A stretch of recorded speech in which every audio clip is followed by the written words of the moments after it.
청취자 여러분, 안녕하세요. 오늘은 저희가 한 개인 파산 사건의 그 제1회 채권자 집회 보고서를 좀 입수해서요.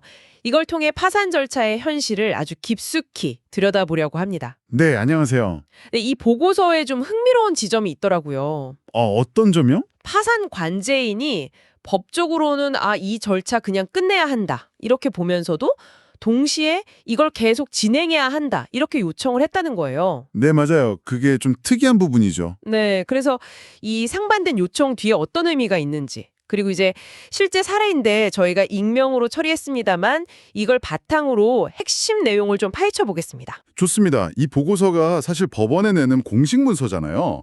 그래서 채무자의 현재 상황이라든지 왜 파산하게 됐는지, 재산은 어떤지, 그리고 이제 전문가로서 면책은 어떻게 봐야 하는지 이런 의견까지 다 담겨 있어서요. 이걸 보면 개인 파산 절차가 정말 이렇게 흘러가는구나 구체적으로 알 수 있습니다. 그럼 바로 본론으로 들어가 볼까요?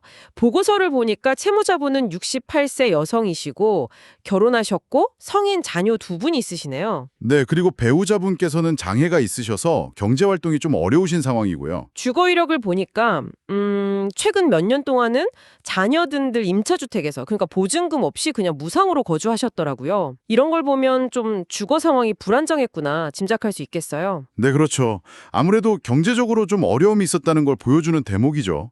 현재는 따님 명의의 임차주택에서 지내고 있는 걸로 나오고요. 직업 이력을 보니까 과거에는 어떤 회사에서 근무하셨는데 이게 아마 가족 회사였던 것 같아요. 저희가 상호는 익명 처리했습니다. 네, 그리고 2017년부터 한 6년 정도, 2023년까지는 직접 식당을 운영하신 경험이 있으시고요. 네, 맞습니다.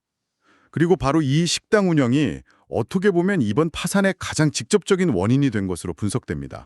역시 식당 운영이 문제였군요. 파산에 이르게 된 결정적인 시기는 2023년 6월쯤으로 기록되어 있던데 주된 원인이 구체적으로 뭘까요? 보고서에 따르면 역시 식당 운영 부진이 가장 큰 원인으로 꼽힙니다. 특히 코로나19 사태 있었잖아요. 네, 그렇죠. 그때 자영업자분들 정말 힘드셨죠? 네, 그 여파로 계속 적자 운영이 지속됐고 이걸 어떻게든 해결해 보려고 대출을 받고 심지어 개인 사채까지 이용하면서 부채가 크게 늘어난 거죠. 대출에 사채까지. 네, 여기에 생활비는 계속 나가고 대출이자 부담은 점점 커지고 이런 것들이 다 겹치면서 결국 2023년에 식당을 폐업하고 파산 신청에 이르게 된 것으로 보입니다. 부채 규모가 정말 상당하던데요. 총 채무액이 약 8억 1,900만 원이라고요. 네, 맞습니다. 8억이 넘죠. 와, 이게 대부분 2000년대 초반부터 발생한 신용카드 대금이나 대출이었다고 하는데 그럼 꽤 오랫동안 빚이 누적된 거네요. 그렇습니다.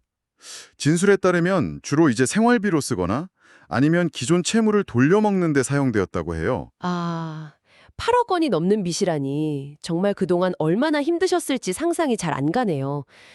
그럼 현재 파산 절차는 어디까지 진행된 건가요? 올해, 그러니까 2024년 6월 10일에 파산 선고가 내려졌고요.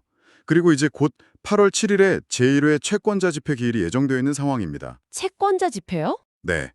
그 전에 이제 파산 관제인이 채무자 재산 상태를 다 조사를 했는데요.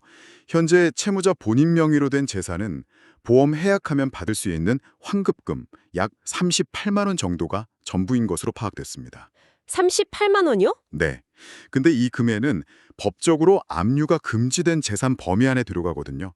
소액이라서요. 그렇군요. 그럼 혹시 재산을 미리 숨겨놨다거나 아니면 가족들한테 넘겨준 정황 같은 건 없었는지 그런 것도 당연히 조사했겠죠. 당연하죠. 관제인이 지난 5년간의 재산 변동 내역이라든지 아니면 배우자나 부모님, 자녀분들 명의 재산까지 다 샅샅이 조사를 했습니다. 그런데 환가할 만한, 그러니까 현금으로 바꿔서 채권자들한테 나눠줄 만한 그런 유의미한 재산은 찾지 못했다고 합니다. 환가 재산이 없다. 네, 부모님은 오래전에 돌아가셔서 상속받은 재산도 없었고 배우자나 자녀 명의로 재산을 빼돌리거나 숨긴 정황 이런 것도 발견되지 않았고요. 알겠습니다. 자, 그럼 이제 저희가 처음에 얘기했던 그 흥미로운 지점, 파산 관제인의 의견으로 넘어가 볼게요. 아니, 재산이 이렇게 거의 없는데 절차를 폐지해야 한다, 즉 끝내야 한다면서도 또 동시에 속행, 계속 진행해달라고 요청했다고요? 이게 무슨 얘기죠? 네, 맞습니다. 여기서 이제 파산 절차의 어떤 복잡한 면이 좀 드러나는데요. 첫째로 관제인은 채무자의 현재 소득, 월 45만 원 정도거든요. 이걸로는 도저히 8억 원 넘는 빚을 갚을 수 없잖아요. 그렇죠. 어림도 없죠. 네, 명백히 지급 불능 상태이고 심지어 이 파산 절차를 진행하는 데 들은 비용조차 충당하기 어려운 상황이다. 그래서 법률상으로는 파산 폐지 사유에 해당한다고 본 겁니다. 그러니까 원칙적으로는 절차를 종결해야 한다는 의견이죠. 네, 법적으로는 폐지 사유다. 그런데 왜 속행, 절차를 계속 진행시켜 달라고 한 걸까요? 좀 모순되는 것 같은데요? 그게 바로 절차적인 공정성 때문입니다. 조사를 해보니까 일부 개인 채권자들한테 파산 선고가 됐다는 사실 통지서가 제대로 송달되지 않은 문제가 발견된 거예요. 아, 통지서가 안 갔다. 네. 모든 채권자에게 이 절차에 참여할 기회를 보장하는 게 굉장히 중요하거든요. 그래서 주소를 다시 확인해서 보정하고 통지를 완료할 때까지는 절차를 잠시 속행해달라 이렇게 요청을 한 겁니다. 어허. 그러니까 폐지 요건은 갖춰졌지만 모든 채권자에게 알릴 때까지는 잠깐만 더 시간을 갖자 이런 취지라고 보시면 됩니다. 아, 그렇군요. 법적인 요건은 충족했지만 절차상 모든 사람에게 알릴 의무, 그 권리를 보장하기 위해서 잠시 멈추지 말고 계속 까달다 이런 거네요. 네, 정확합니다. 절차적 완결성을 중요하게 본 거죠. 그럼 가장 중요한 거죠. 사실 채무자 입장에서는. 면책, 그러니까 빚을 탕감해주는 것에 대해서는 관제인이 어떤 의견을 냈나요? 면책에 대해서는 허가 의견을 냈습니다. 아, 허가 의견이군요. 네. 법에서 정하고 있는 면책 불허가 사유들이 있거든요. 예를 들면 뭐 재산의 일부를 숨겼다거나 거짓말을 했다거나 아니면 뭐 과도하게 낭비했다거나 하는 것들이요. 근데 이 사건에서는 그런 사유가 발견되지 않았다는 겁니다. 네. 따라서 채무자에게 다시 경제적으로 일어설 기회를 주는 것이 타당하다. 이렇게 판단해서 면책 허가 의견을 제시한 거죠. 찔이 보여주는 사례 같습니다. 동시에 이 파산 절차라는 것이 단순히 빚을 없애주는 것만이 아니라 채권자를 보호하고 또 절차적인 공정성을 지키면서 채무자가 다시 경제적으로 재기할 수 있도록 돕는 굉장히 다층적인 제도라는 걸 알 수 있었네요. 네, 맞습니다.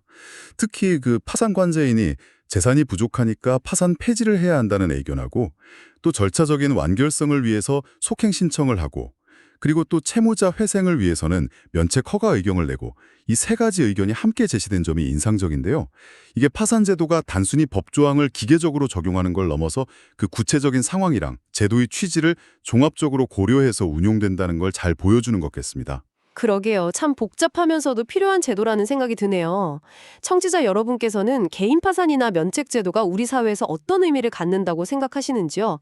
경제적으로 실패를 겪은 개인에게 이렇게 두 번째 기회를 제공하는 것이 왜 중요할지 오늘 저희 이야기를 들으시면서 각자의 입장에서 한 번쯤 생각해 보시는 것도 좋겠습니다.